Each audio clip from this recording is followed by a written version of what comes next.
Using watercolor as your art medium, you need to plan well because it's easy to overwork your painting. Today, I'm going to share 6 tips to help you not overwork your painting. Tip number 1 is underpainting and charging technique. Painting my tomato using Winsor lemon for underpainting wet on dry technique. And then I add cadmium-free red while the paper is still wet. This is called charging technique. Charging technique is very similar to wet on wet technique, but wet on wet technique involves just one pigment, while charging technique involves 2 pigments or more. And then I add a bit more cadmium-free red to the shading area.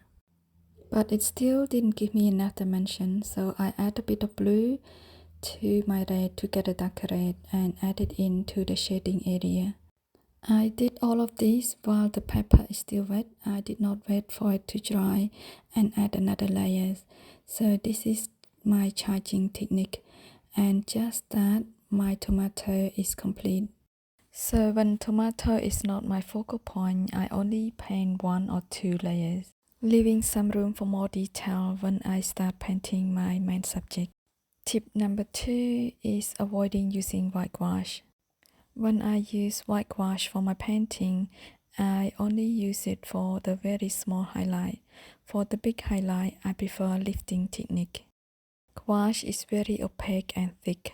When you use it on top of watercolor painting, it just doesn't look belong unless you use it for a very small highlight. So instead, I use lifting technique on my tomato to create highlight. Tip number 3 is avoid using black. I avoid using black because it looks too harsh for my painting. Plus, if I mix black with other color, it usually results in muddy color.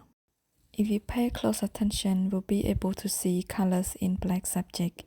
This is why using black paint could lead to overworking and also make your painting look flat.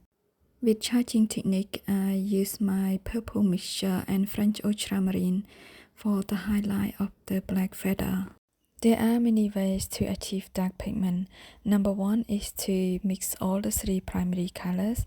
Number 2 is to use indigo. In this case, I use Payne's Gray. Tip number 4 is use limited palette. In this painting, I use 4 pigments: Winsor lemon, cadmium-free red, French ultramarine, and Payne's Gray. When I first started using watercolor, I bought Gonzai Tambi watercolor 46 color set. So I did not mix my color. I used the green straight from the paint, the orange straight from the paint, because it's already available for me. But since I start to mix my color, my paintings looks a lot better. Using premixed color or too many pigments in your painting could result in disconnection between your main subject, its surrounding, and the background. Don't get me wrong, there is nothing wrong with using premixed colors if you use them mindfully. I still use premixed colors from time to time, especially when that exact pigment suits my painting. So this is what I mean. For example, there are many shades of green in your painting that you want to paint, and the greens provided from your color set and going well together, or too bright for your main subject. So if you use those shades of green in your painting, it could make your painting look disconnected. In contrast, if you just use a few pigments and mix them to achieve variety of pigments for your painting, it could create harmony in colors for your painting. It also helps you to understand color theory better. And I also pleased that I don't need to buy the whole tube of paint when I only need a tiny bit for a particular painting. For instance, I mix my own gray for this little female fairywren. Some area the gray would look warmer than the other. So if I have to buy a particular pigment for a certain area of the painting, I don't know how many tubes of paint I need to keep in my studio. I use Payne's Gray underneath the wings to achieve the dark value for the casting shadow. Tip number 5 is simplify your painting. Cherry tomato is only my secondary subject to support my main subject and complete the composition. So I make sure I keep them simple and less detailed compared to the birds. Therefore, the viewer's eye has somewhere to rest and wander around the painting without feeling overwhelming. For the birds, I add just enough detail to grab attention, but not aiming for hyper-realistic. Simplify your painting means knowing what to leave out and what to concentrate on. If you're not sure how to do it, squinting your eyes and look at the subjects that help you to see the main shape. Here is another example. I ignore all the unnecessary detail on cherry tomato leaves, but I concentrate on the value and color harmony. That leads us to tip number 6, color harmony.